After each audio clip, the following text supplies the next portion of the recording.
mathematics as opposed to a question about grades. All right, so let's just look at this definition about self-adjoint differential operators. And we're thinking here of real differential operators. And the word here is formally because when mathematicians talk about things being self-adjoint, they add extra conditions, which we'll see in a moment. Anyway, if P and Q are real, then a differential operator of this form is formally self-adjoint. And this may seem awkward at first, but in fact, this way of writing the differential operator makes a lot of sense. So let's consider putting the differential operator between two real functions and integrating from A to B. So then we have this expression here, and this thing you see is in a very nice form because it allows us to integrate by parts immediately. And then we have another structure that we could integrate by parts. And if we do that, we then get PV prime prime plus QV times U integrated. And then we have another boundary term.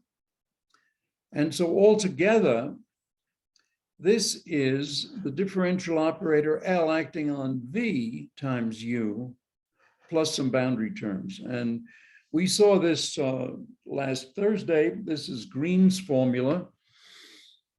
And so it's the integral of a formally self-adjoint operator between V and U minus the same thing, same operator between U and V integrated from A to B. And that is this combination of boundary terms multiplied by the function P, which is part of the differential operator. And this quantity here, you see, between the parentheses, this is the Wronskian of U and V. So you see all these terms kind of come together. Lagrange wrote about the differential form of this equation. And for example, if you differentiated this equation with respect to B, what you'd get would be this expression here, VLU minus ULV equals that.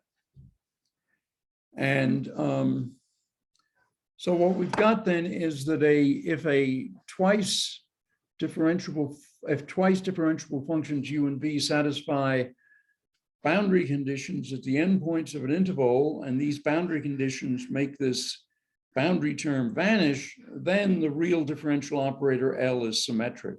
So you have VLU is VLU integrated, and that's the same thing as ULV integrated, which we can interpret as the inner product of U with LV. But we can also write the LV on the left here, and then it's LV integrated with U, and we can write that as LVU. So those are two different ways of writing it. And this recalls a real linear operator acting in a real vector space. And the analogous relation is GAF is FAG or AGF. And for all vectors, if this is true for all vectors in the space, then we say that the real linear operator A is symmetric and self-adjoint.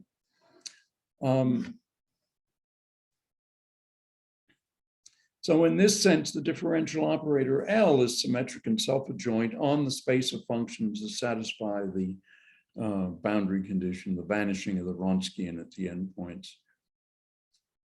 And actually, it's not the vanishing of the Wronskian at the endpoint, it's weaker than that. It's that the Wronskian is the same at both endpoints. So the difference vanishes. Now in quantum mechanics, we often deal with wave functions that are complex and differential operators that are real, sometimes differential operators that are complex, and we'll get to them in a minute. But we're going to stay with L real for a moment, but now think about combining two different U's together to make a complex wave function, and another one, chi. And if they all satisfy the boundary conditions that make the Wronskian constant at the endpoints, then what we have is VJLUI is LVJUI for I equal to 1 to 2, as long as these boundary conditions are satisfied. And so then one can show the boundary conditions. These boundary conditions, I guess it's pretty obvious, make the complex boundary terms vanish. And then what we have is chi L psi is chi star L psi, or L chi star psi, or L chi in a product with psi. And this is what we say, we say such a linear operator is Hermitian, self-adjoint or Hermitian. And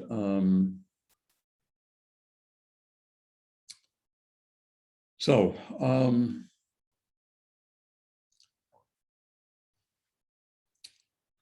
now this formally self-adjoint operator satisfies the inner product relations, these ones, and 289, only when the function P and the twice differentiable functions U and V, or psi and chi, make the boundary terms vanish. And this is a requirement that's satisfied by what mathematicians call self-adjoint differential systems, although they probably have a name that's considerably more obscure for these systems. Anyway, a self-adjoint differential system consists of a formally self-adjoint differential operator, a differential equation on an interval, boundary conditions, and a set of twice differentiable functions that obey them. So that's what we were implicitly talking about, and now we're saying it explicitly. So a second order differential equation needs two boundary conditions to make a solution unique. Let me just remind you of an example that I may have given last time, namely if you want the path of a ball that I drop from a certain height, then you might want to know, if you want to know, you can figure out the path if you know when it is that I dropped it and when it reached the ground, or when I dropped it and whether I threw it or just dropped it. In other words, what the position and velocity were at time zero. Anyway, those are examples.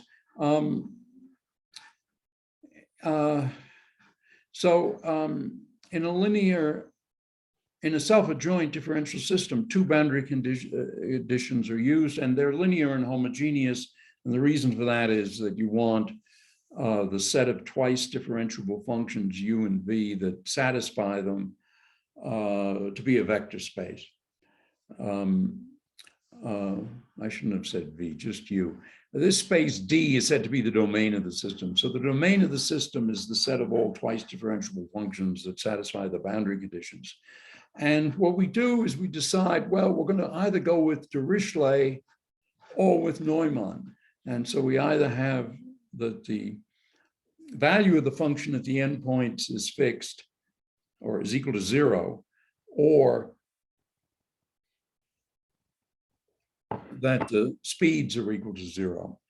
And notice that these are homogeneous boundary conditions. So if, for example, we have U1 of A is equal to 0 and U2 of A is equal to 0, then you can say alpha U1 of A plus beta U2 of A is also equal to 0. So that's the advantage of having homogeneous boundary conditions. And so in our discussion here, we're going to require that the functions in the domain either go Dirichlet or go Neumann. It's certainly possible to mix those, but here for clarity, I just want to go one way or the other. Now, the adjoint domain D star of a differential system is a set of all twice differentiable functions V that make the boundary terms vanish. So the Wronskian is the same at both endpoints. And so then what we say is that a differential system is regular and self-adjoint if the differential operator is formally self-adjoint, the interval is finite, P prime, and Q are continuous real functions of X on the interval, if P of X is strictly positive on the interval, and if the two domains coincide. So there the mathematicians are hammering away these various conditions so that once they have such a system, they can prove a gazillion theorems, all the theorems that they want to, and they don't have to screw around with lemmas because everything's already been assumed. Physicists have to deal with systems that are sloppier than that, but well, we're used to that, and you just have to use some common sense and occasionally some mathematics. Anyway, what you can show is that if D is the set of all twice differentiable functions U1, A, B that satisfy either Dirichlet or Neumann boundary conditions, and if the function is continuous and positive, then the adjoint set is the same as D. So this coincidence is actually a consequence of the boundary condition requirement. And then one can say that a real formally self-adjoint differential operator together with Dirichlet or Neumann boundary conditions therefore forms a regular and self-adjoint system if P prime and Q are real and continuous on a finite interval and P is positive. So that's basically the best case scenario which the mathematicians require. So if you have, since any two functions U and V in the domain of a regular and self-adjoint differential system make the boundary term vanish, a real formally self-adjoint differential operator L is symmetric and self-adjoint on all functions in its domain. In other words, the self-adjointness together with the vanishing,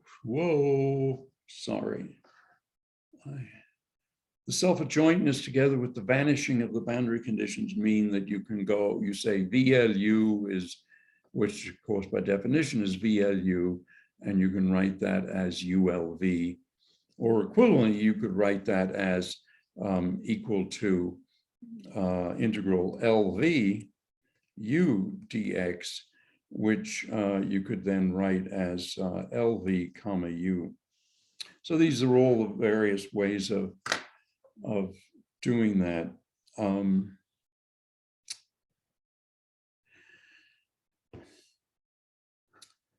Anyhow, if the functions in the domain are complex, then what you can say is that the real self-adjoint operator we were just talking about is then self-adjoint or Hermitian on all complex functions in the domain. That is to say, that are linear combinations of functions in the domains.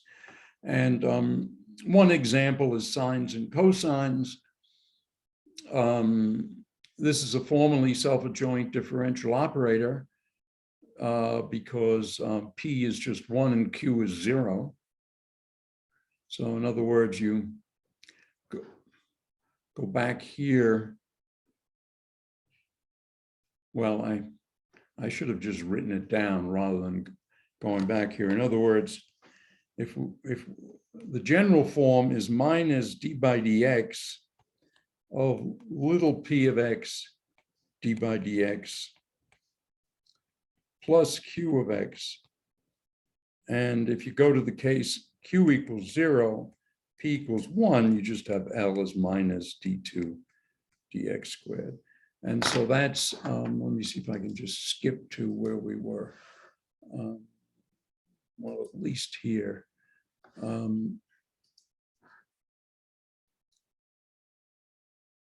Right.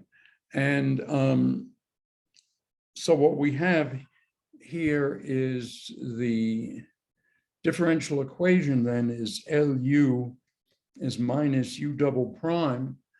And we might set that equal to lambda times U, making the differential equation, setting the differential operator on U equal to some eigenvalue times U.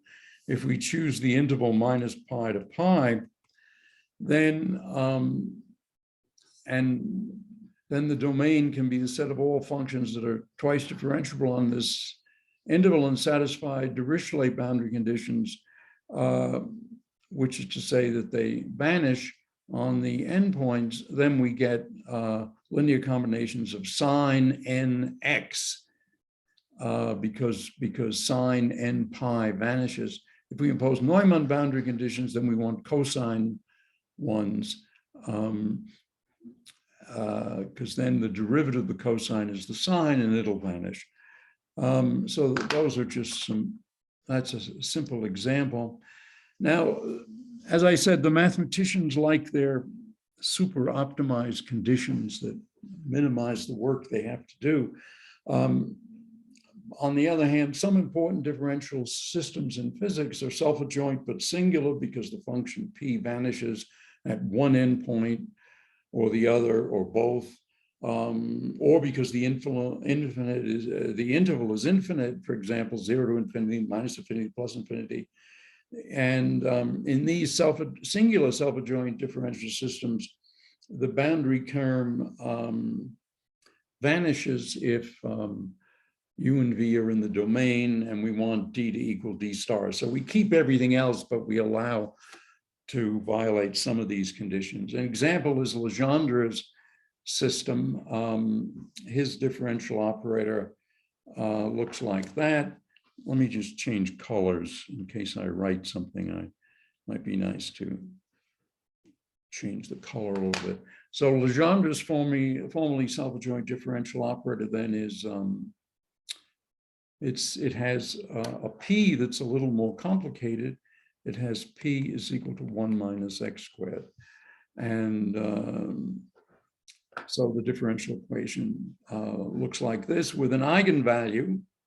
And it turns out that these eigenvalues are of the form an integer times an integer plus 1, a non-negative integer.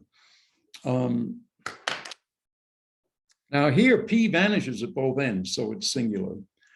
And then it turns out that the boundary term is 0 as long as the functions u and v are differentiable on the interval. And the domain is a set of all functions that are twice differentiable on that interval. Hermite's system is has p equal to 1, but q equal to x squared. His differential equation looks like this, but the interval is minus infinity to plus infinity. And so the system is self-adjoint but singular because of the infinite interval. And the domain consists of all functions that are twice differentiable, go to 0 as x goes to infinity.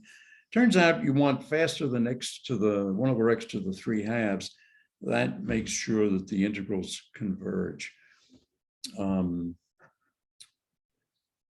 And let me actually just make sure of that.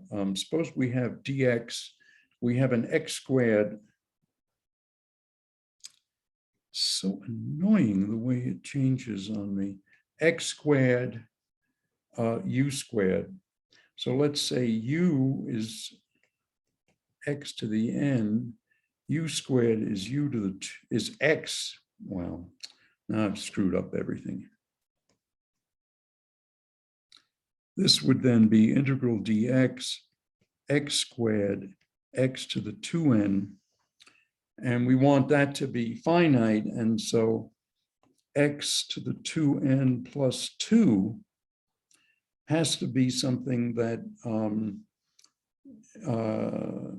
is something like, at infinity at least, it's something, it doesn't have to be, it has to be something like x to the alpha, where alpha is greater than 1. So then, oh, wait a minute, is greater than 1 enough? Yeah, that's right, because then that becomes still a negative integer there, a negative thing. So that converges. So in other words, this is x to the minus alpha. So 2n plus 2 has to be, which is minus alpha, and that has to be, if alpha has to be greater than 1, then this has to be less than minus 1. So 2n has to be less than minus 3, n less than minus 3/2. So I guess that's right. So that's where this term comes from. That may have been a distraction. Now, I've been mentioning that I've been talking about the advantages of self-adjoint differential systems. You might say, well, suppose you just start with an arbitrary second order real differential operator, linear. In other words, something that looks like this, where H2, H1, and H0 are all functions of X. How do you make it self-adjoint? Well, to make it self-adjoint, we want it to be of this form, which is to say it should look like this. So the first thing we do to make this look a little bit like that is we divide by minus H2. And so we get something called L1, which is minus H2 times L1 over minus H2 times L0. And that gives us this structure. Then we multiply L1 by this positive prefactor, which is an exponential of H1 over H2. An exponential then of something that's real, and an exponential of something that's real is automatically positive. The product then P L1, where P is this, looks like this. So we multiply by P.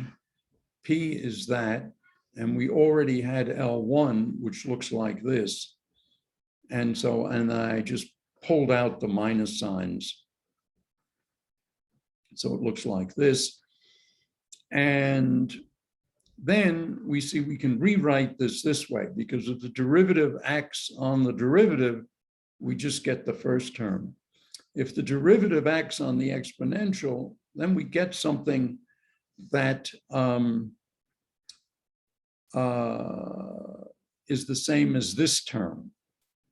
That is to say, all right, here, why don't I maybe changed colors back to, say, black, and just verify this, namely that this thing is, it's first of all the exponential, or minus the exponential, times d2 dx squared. But then the second term is minus the derivative acting on that. And so that's minus h1 over h2, the exponential, times one derivative. So that, and then we have minus the exponential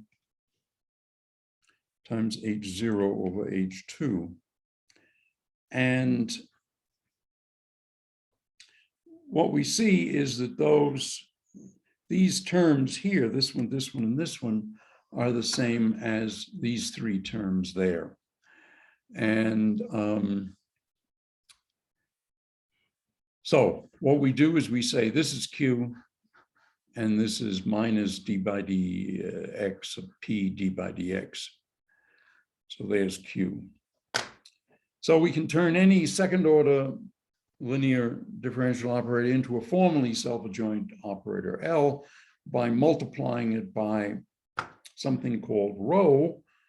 It's often called rho, and that's minus p of x over h2 of x. Of course, where p of x is this particular integral, and I haven't said what the lower limit is, and so that's an overall constant. Doesn't matter.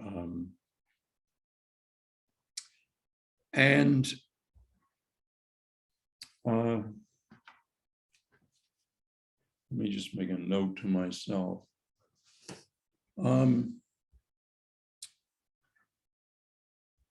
So now we have two differential equations, the original one and this self-adjoint one, which now is in fact LU is rho L0 U equals 0.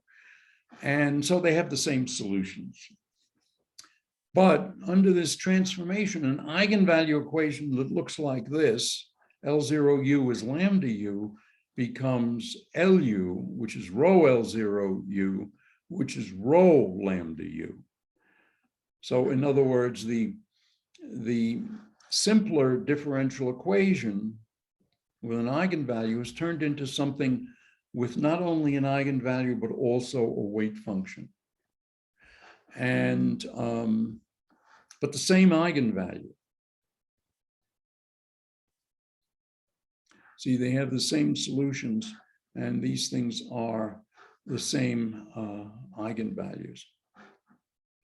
And this is an eigenvalue problem that was studied by Jacques Sturm and Joseph Leoville back in the 19th century.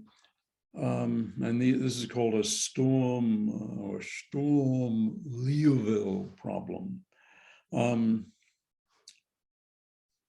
If H2 is negative, which is often the case in physics, then the weight function is typically positive, because in order for that to be true, we also need P to be positive. And let's see, what was P? Yeah, P is automatically positive. And remember what I said was one of the conditions for self-adjoint differentials. I wanted P to be positive. We see it's automatically positive here. So that's a natural situation.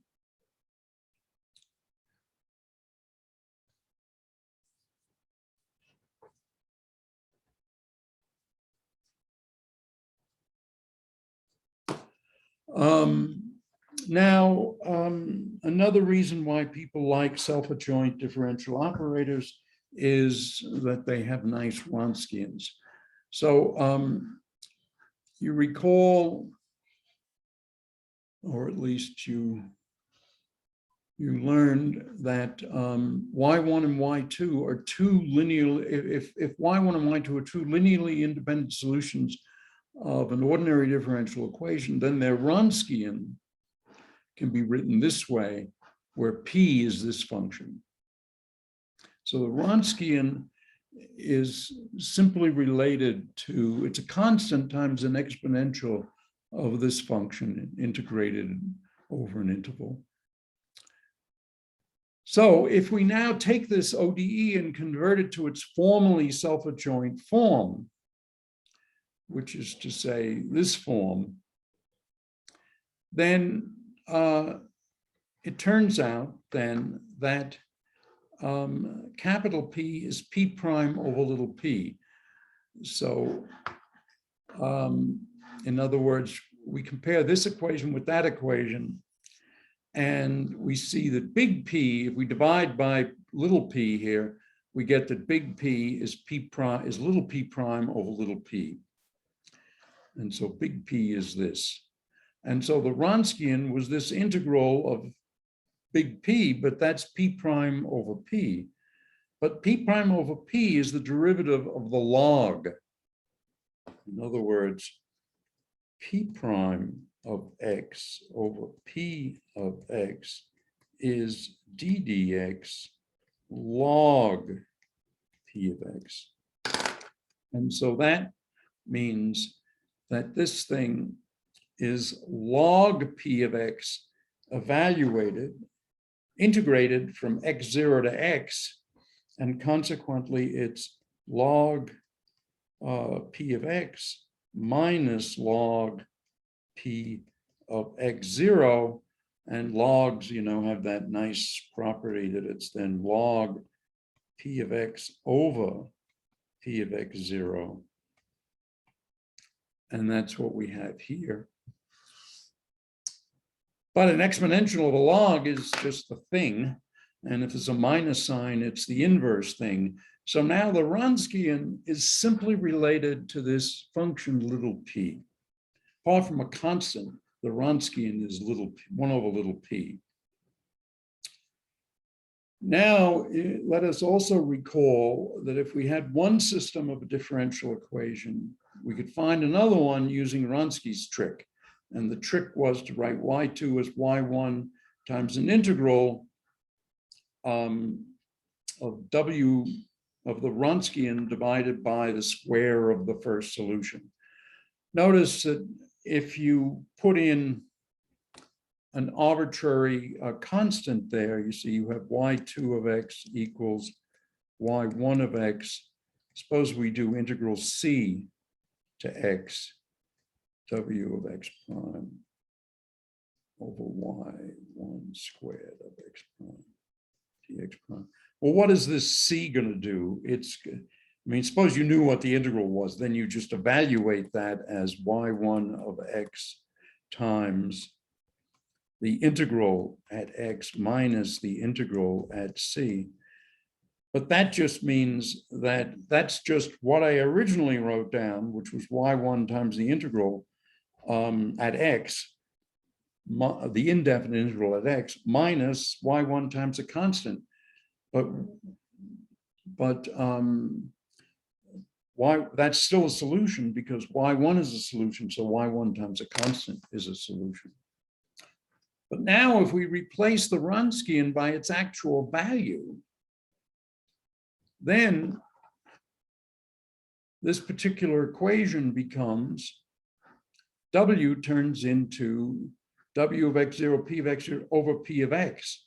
So we have an integral 1 over p of x prime y1 squared of x prime, apart from a multiple of y1. And so that means that you can get to the second solution more quickly if you start out with an equation in self-adjoint form. Now I see a question here. If the ODE is not of this form,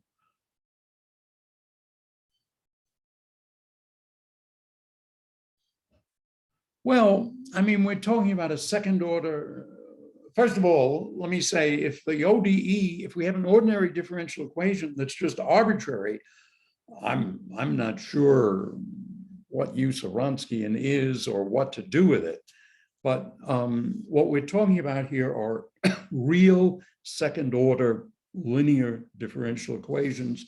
And here I've been actually thinking about ones that are, that is to say, the equation equals 0. And if that's the case, then if you have an arbitrary equation, then it would just be a y double prime plus b y prime plus c y equals 0. And so to turn it into, I don't know why this thing keeps coming up, you just divide by a, and then you get y double prime plus b over a, y prime plus c over a, y equals 0. So that's how you get to forms 313. Now, if you didn't start with something like this, but had something more elaborate, well, I don't know quite what to say. We're talking about linear second order differential equations. I think the most general one is this one that I've written down here. So to look at Legendre's case, here you have P is this thing right here, 1 minus x squared. And one very simple solution of this is P0, which is just the number 1. And so that's 0 y of x equal to 1, that's 0. And then you have L equal to 0, of course. So you have L equals 0 that just satisfies it. So now we look for the second solution corresponding to P0. And since this is self-adjoint, it looks like this. And P0 squared is just 1. So you integrate and we get a log. But now notice that this is a solution that's singular at both ends of the interval. And so it's not satisfying either Dirichlet or Neumann boundary conditions. So typically what's happening here is that even though you can use the Wronskian trick to get a second solution, if you're in one of these nice mathematical systems where it's a regular self-adjoint differential system, then the extra equation, the extra solutions that you get aren't really ones that you want typically. Now you might wonder, well, what about a first order self-adjoint differential operator? How do you make that self-adjoint? And here I'm going to allow for the possibility that L is complex. And so I'm going to want chi star L psi to be L dagger chi star psi. And gee, I've got a little too many stars here, I think. So I think there's a mistake there in 7.322. I think the choice here is dagger or star, not both. Right, so I don't know why I had a dagger there. All right, I'll fix that later. Maybe maybe I had something in mind that made sense, but I think you should skip this middle part. So let's integrate the first term by parts. L is H1 psi prime plus H0 psi. That's the most general form of a first order linear differential operator. We integrate by parts and we get a surface term. And then what we want to do is we want to act with these stars. So we want to star everything. So we make H1 star like that. And so now we've got this expression. And then we have these boundary conditions. We want them to vanish. And then what do we want? Well, we want this thing to look like that. And so that means that H1 star should be minus H1, so we get this. And H0 star minus H1 star prime should be H0, then we get that. So then we have chi star L psi integrated is L chi star psi integrated. And then we say L is self-adjoint or Hermitian. So the general form of such a differential equation is that the H1 term be purely imaginary, so I times a real function of X. And then we have two other terms that we can add, and one of them is totally arbitrary and real, and the other one is completely imaginary, but it's half the derivative of the first one. And that's so that we have this equation satisfied. And so let me just verify that. So here, and let me switch colors again. So maybe I'll go to red this time. So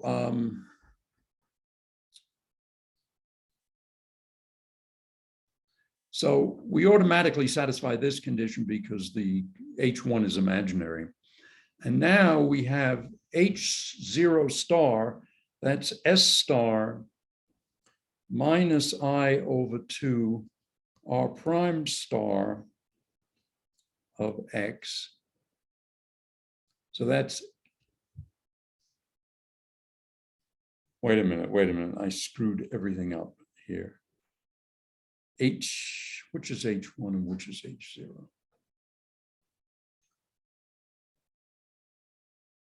H1 is the first one.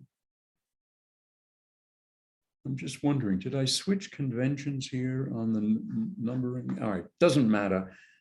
Let's stick with what we have. So H1 is automatically imaginary. So what we've got then is H0 star minus H1 star.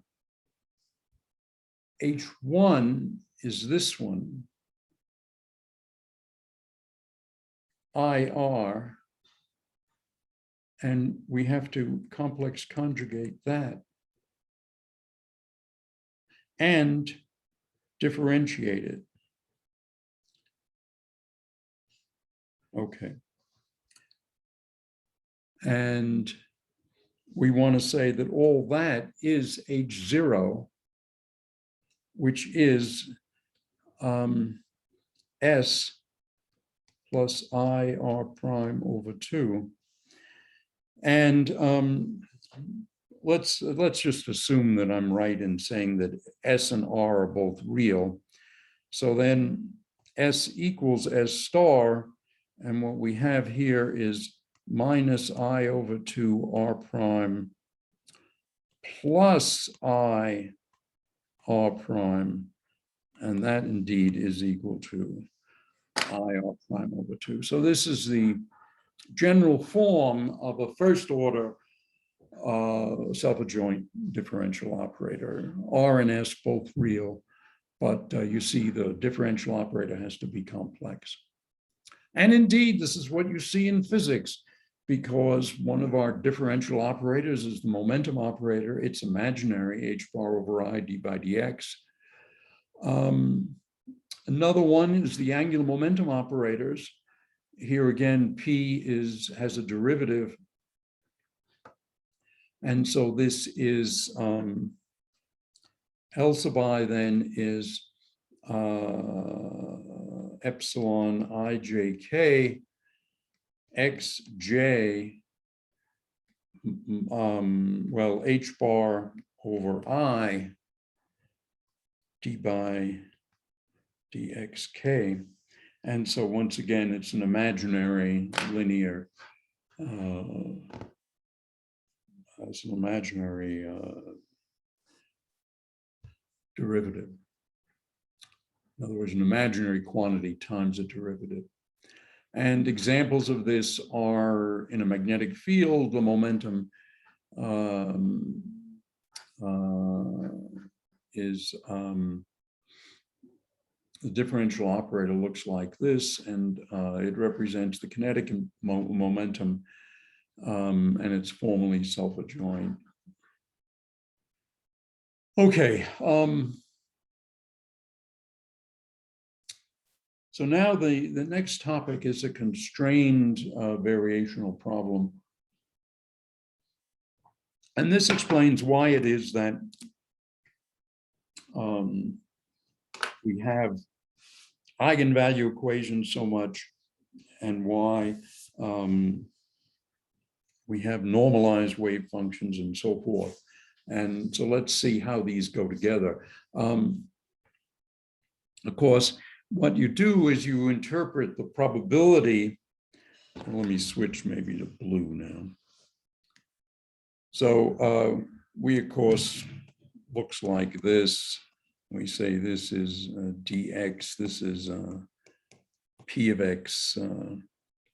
This is the probability that the particle is within dx of the point x.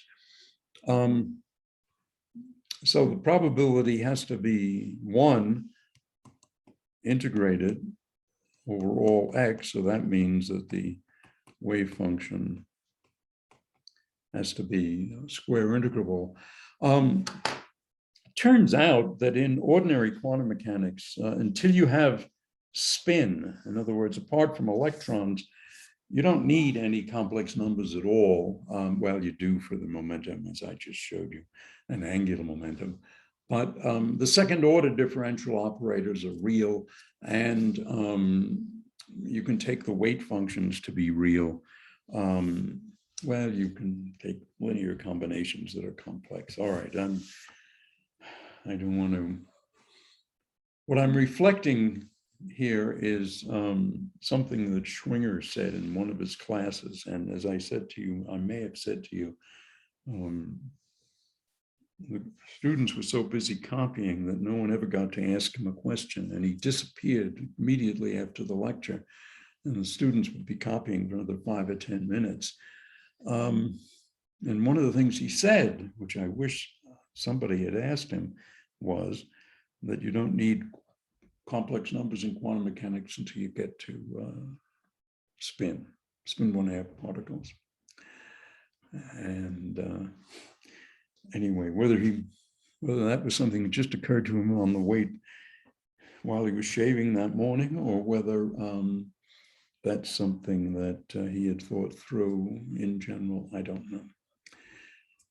Anyhow, for practical purposes, one can go a long way with just real numbers, and that's what we're going to be doing here.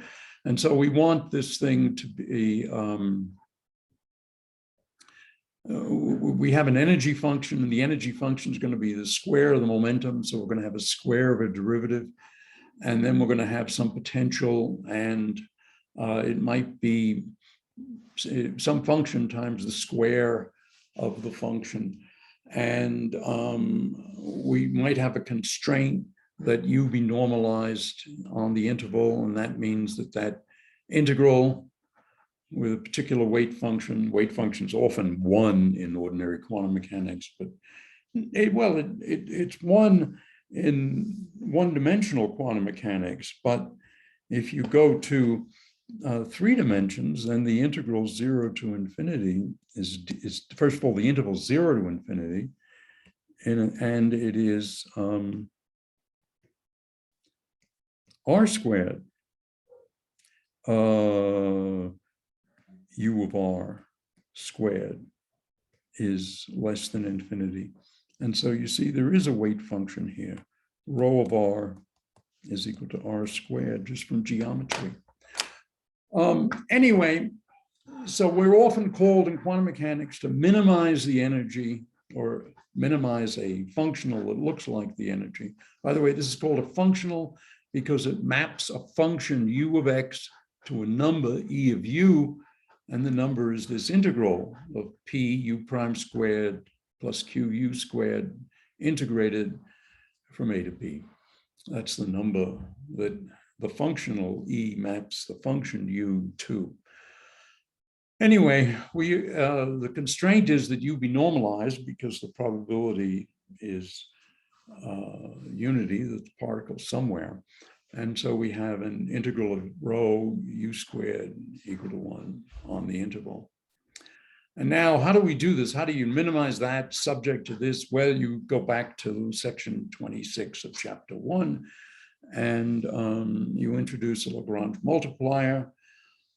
In order to keep the notation simple, I'm going to suppress all these parentheses, close parentheses, and write the Lagrange unconstrained functional as script d of u and lambda equal to this integral minus lambda times the constraint. And the constraint is this integral minus 1 equals 0. That's the constraint, that the integral is equal to 1. And the first order change in this is with respect to small changes in u, is then 2p u prime du prime plus 2q u du minus lambda rho 2u du. We integrate by parts, and remember the change in u prime is u prime plus the derivative of u prime, and we subtract u prime, we get it's just the derivative of delta u prime. So we set delta E equal to 0, and I get rid of the factor of 2 by multiplying by 1/2, and so we have pu prime du prime plus q minus lambda rho u du. We integrate by parts, and like that, and then this thing turns into a surface term, and we're left with that. And so if E is to be stationary with respect to all tiny changes delta U, then U must satisfy both that this thing has to vanish, and we're saying that delta U, if we're saying that it's stationary even with respect to changes of U on the boundary, then we get not only the different, that U has to satisfy the differential equation, but also that has to satisfy what you can call the natural boundary conditions. And if P is always positive, these then are the Neumann boundary conditions. If instead we only require E to be stationary with respect to all variations delta U between the endpoints, then U need only satisfy the differential equation and not the boundary conditions. Anyway, in both cases, the function that minimizes the energy subject to the normalization condition is an eigenfunction of the differential operator with eigenvalue lambda, and the eigenvalue lambda is given by this. So in other words,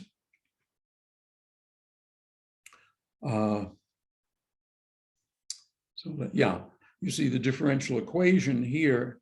The original differential equation is turned into this, and when we take this differential equation and write it in this form, we get an eigenvalue lambda. So the Lagrange multiplier turns into an eigenvalue. The equation turns into a Sturm-Liouville equation. So let me just repeat that again. We want to and this is why this stuff occurs over and over and over again in quantum mechanics. And it is that we want to minimize something, some functional, typically an energy functional. And, but we also want the probability to add up to 1. And so we have a constrained minimization problem. We bring in the Lagrange multiplier, and that turns our original differential equation, LU equals 0, into a Sturm-Liouville differential equation. And the Lagrange multipliers become an eigenvalue.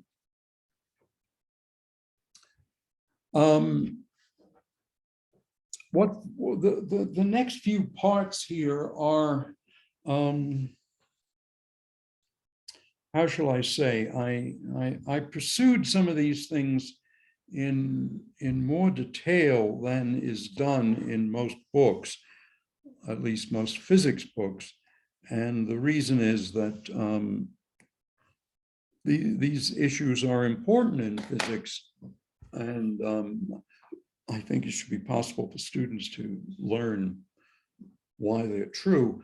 On the other hand, I don't know if I need to go through all of these details in class.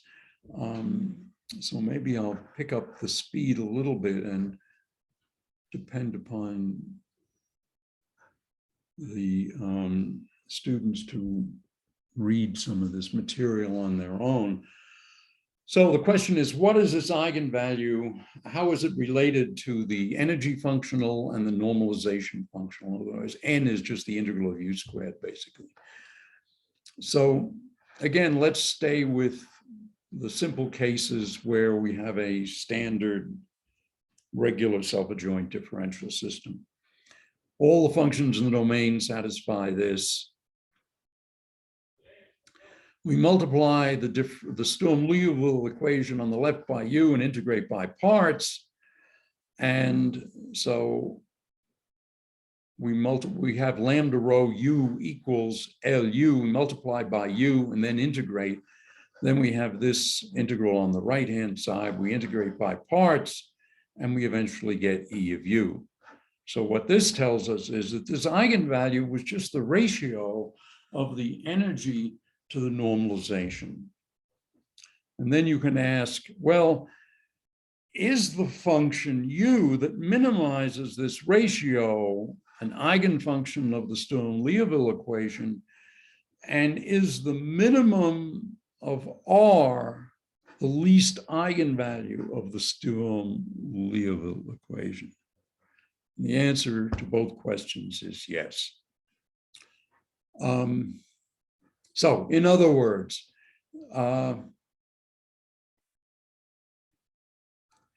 the function u that minimizes the ratio is an eigenfunction of the StormLeoville equation, and the minimum value of R is the least eigenvalue of the StormLeoville equation. And the way one can see that is to say, well, what's delta R? Well, it's delta E over N. And now what is, oh, I'm sorry, it's R, of course, is E over N. So it's delta E over N minus E over N squared delta N. This is basically calculus, chain rule, or whatever. And to first order, we multiply both sides by N, and we get delta E is R delta E is R delta N. We recall that delta E is this thing, delta N is that thing.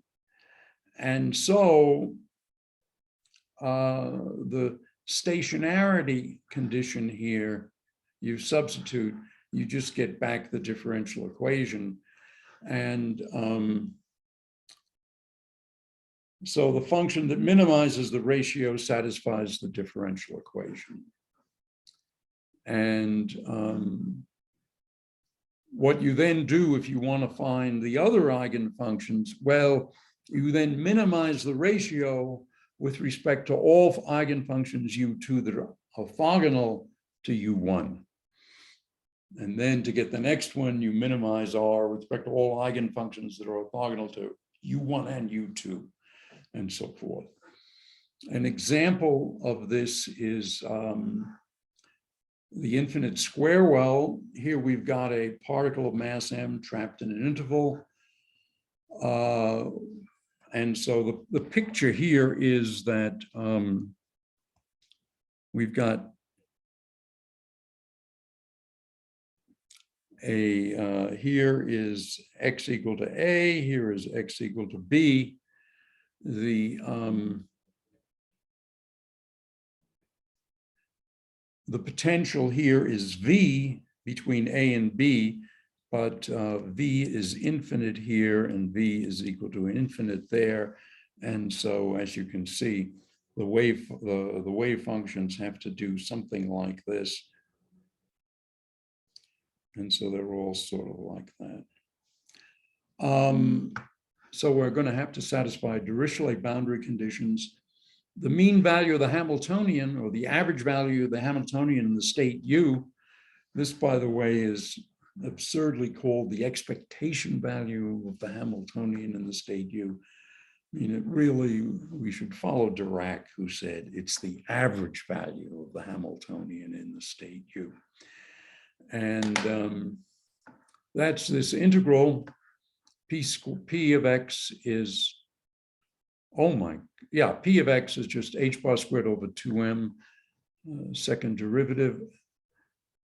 Hey, wait a minute, isn't there a minus sign there?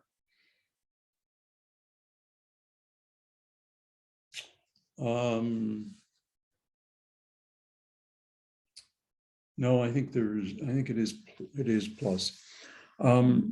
Q then is a constant independent of x, and so we need to minimize this function subject to that constraint. the StormLeoville equation looks like this, and the rho is just unity, and so we just get this equation where v is a constant, and for any positive integer n, the wave function, well, it's just a sine of n pi x minus a over b minus a. So when x is equal to a, it's sine of 0, that vanishes. So then we're satisfying this boundary condition. When x equals b, it's just n pi, and then that's 0. So we satisfy this differential equation. And now let's stick this into the energy functional. And we have, we differentiate the sign, and that pulls out an n pi over b minus a, and there's an h bar squared over 2m. So altogether, the kinetic energy is that plus v. And then the second eigenfunction, which is just, so n equals 1 gives you the first eigenfunction, n equals 2 gives you the second one. This is a particularly simple example, and one that nonetheless is one that you should study and understand, because everything else is kind of like this, changing what you need to change, but basically it's the same story. And what you notice here is that the energy eigenvalues, what happens as n goes to infinity? Well, these go to infinity as n squared. And that's important, it turns out. Same thing happens with the harmonic oscillator. In this case, it's u prime squared plus x squared, u squared, various constants. You normalize it. The StormLeoville equation looks like this. You can factor this so that it looks like that. And then the lowest eigenvalue is the one in which this annihilates u. So this acting on u is 0. You can integrate that equation and you see it's a Gaussian. And all the others, you just act with this powers of this quantity, which are effectively creation operators, act on the ground state and you get the excited state. The eigenvalues or energy eigenvalues are h bar omega n plus a half. As n goes to infinity, the energies go to infinity, and that's what makes the eigenfunctions complete. And so so what we see here is something curious that kind of echoes through physics, namely that in quantum mechanics, the energies go to infinity, and that makes the wave functions complete. In quantum field theory, the mode functions are complete because their energies go to infinity, and so we've got a huge problem with vacuum energy. What we know now, or what we think is true now, is that the vacuum energy, the energy of the vacuum is positive, but quite small.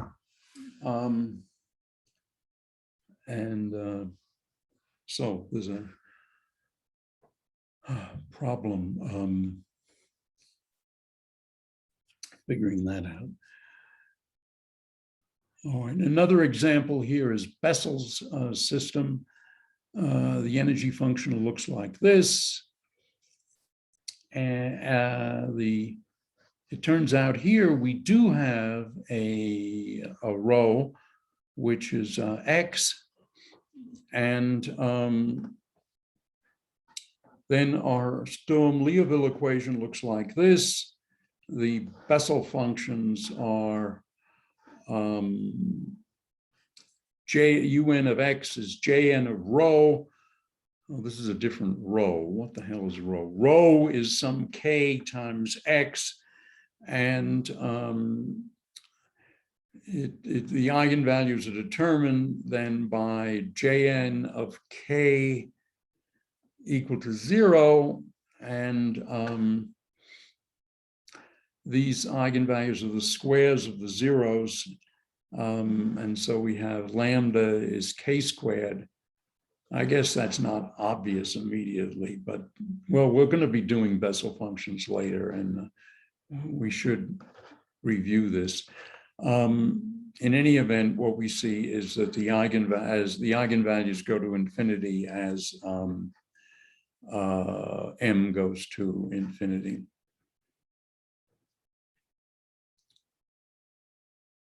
Now we've got several minutes left, and we can go through something that you either have seen or will soon see in a quantum mechanics class. So I'm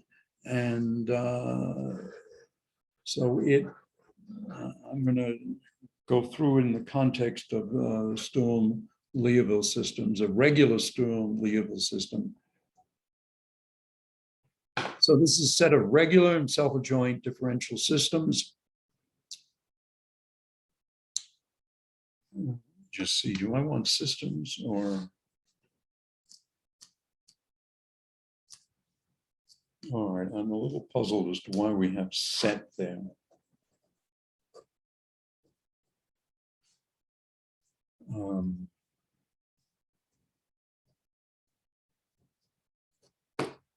Anyway, we're talking about regular self-adjoint systems with a differential, with the same differential operator, interval, boundary conditions, and domain, and whose differential equations are of this type. Each one is distinguished by an eigenvalue. Well, okay, so I'm sort of, the plural here is a kind of precious plural. The difference is simply that the eigenvalues vary. Anyway, the functions are real and positive and so forth. The weight function may vanish at isolated points. So that's the context. And so what we have here is that the real or complex functions in a common domain are twice differentiable, satisfy two homogeneous boundary conditions that make the boundary terms vanish. So this is making them vanish doubly. And so the real differential operator obeys this condition of being self-adjoint or Hermitian. And if psi I and psi j are eigenfunctions with eigenvalues lambda I and lambda j, then we have these two equations. And then what we do is we multiply the first one by psi j star and the second one by psi I. And then we integrate the difference over the interval. And like this, and on the other hand, L psi I is lambda I, L psi j is lambda j, and so we have this integral times lambda I minus lambda j star, and that's all equal to 0 because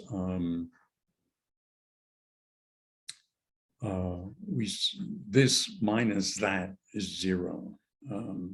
Psi j star is here and psi I is there, and so those two are the same. Okay, so that's what we have. If we set I equal to j, we then get 0.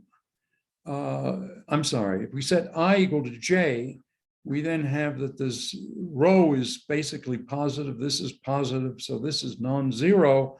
Consequently, if the product is 0, then lambda I has to be real. So the eigenvalues of this system are all real. And that's in mathematics, the analog of the statement that a Hermitian operator has real eigenvalues. Now we go back to this equation. We set lambda j star equal to lambda j, and then we have this equation. 0 is lambda I minus lambda j times this. And consequently then, if the eigenvalues are different, the eigenfunctions are orthogonal. So these are the basic properties that one learns in the quantum mechanics course, or one assumes in a quantum mechanics course. The other thing is that these eigenfunctions should be complete. And as I've intimated and described or talked about in the book, the eigenvalues go to infinity when the eigenvalues go to infinity, the eigenfunctions are complete. In any event, each eigenfunction satisfies two homogeneous boundary conditions as well as its second order differential equation. So UI is the unique solution in D to this equation. There's no other eigenfunction, the same eigenvalue. So in a regular StormLeoville system, there's no degeneracy. On the other hand, and the eigenfunctions are all orthogonal, can be normalized on the interval with a certain weight function. And the eigenfunctions can be taken to be real, okay. And on the other hand, we know the eigenfunctions of or the solutions, I should say.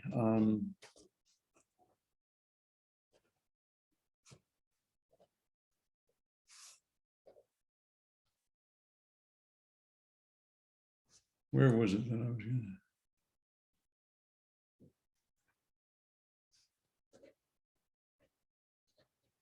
to? Anyway, the eigenfunctions are orthogonal, can be normalized, and may be taken to be real. And the solutions of the second order differential equation come in pairs because we can use Ronskis formula. Because it's self-adjoint, we can use the simple form, find a linearly independent second, let me just change this. We can find a second solution with the same eigenvalue. But the second solutions don't obey the boundary conditions of the domain. Bessel functions of the second kind, for example, are infinite at the origin. So a set of eigenfunctions of a StormLeoville system is complete in the domain, complete in the mean, this is a technical term, in the domain D of the system if for every function f in the domain, if every function f in the domain can be represented by a Fourier type series. In other words, constants times the basis functions, which are the eigenfunctions. And if this thing converges in the mean, that is to say, you take the limit as n goes to infinity, that then the difference, the error integrated, multiplied by the weight function, integrated from a to b, that vanishes in the limit n going to infinity. Well, we're just about out of time. Anyway, I'll just say the orthonormality of the eigenfunctions means that the coefficients here can be written this way, which is a Fourier type equation. And one can then combine this equation with that equation and you get this. But then you look at this, f of x is the integral of f of y dy times something in parentheses. That means that something in parentheses is a delta function. And that's the statement of completeness, really. And this thing is complete if the eigenvalues go to infinity, as n goes to infinity. Okay, so I think we're basically done with this class. I should maybe start at section 7.36, just sort of run through it again next time, but I think quickly. All right, so well, we've had only one question in the chat. Does anybody else want to ask a question? We don't have any question. All right, so look, see you all tomorrow, and I hope you bring some questions. To class because